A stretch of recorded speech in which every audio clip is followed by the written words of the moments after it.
Sarah and Mark decided to spend the night alone in the lighthouse keeper's cottage, thinking it would be a romantic way to ring in the new year. As midnight approached, they heard a strange noise coming from the lighthouse itself. It sounded like someone was climbing the spiral staircase, but when they went to investigate, they found no one there. The noise continued, growing louder and more frantic. Suddenly, they saw a figure at the top of the lighthouse, a woman in a white dress with long, flowing hair. She seemed to be calling out for help, her voice filled with despair. Sarah and Mark tried to reach her, but the figure vanished into thin air. Later, they learned from the town's historian that a lighthouse keeper's wife had drowned herself on New Year's Eve in the early 1900s after her husband was lost at sea. Since then, her spirit has been said to appear every year, searching for her lost love. In the bustling city of New York, a group of friends decided to spend New Year's Eve in an old theater that had been converted into a bar. The place had a rich history, having hosted countless performances over the decades. As the night wore on and the crowd thinned out, the friends found themselves in the theater's balcony.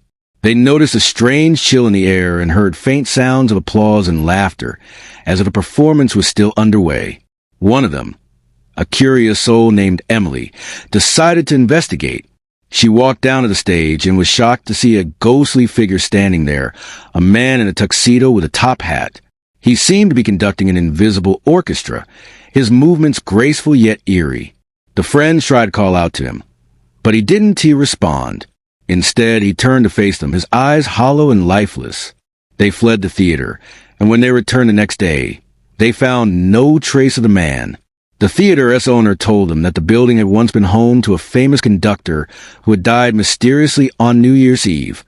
His spirit, it seemed, still lingered, forever trapped in his final performance.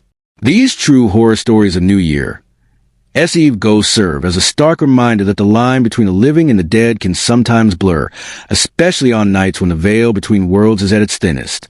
While most people celebrate the new year with joy and excitement, these tales remind us that some spirits are not ready to move on, and their presence can be felt in the most unexpected places.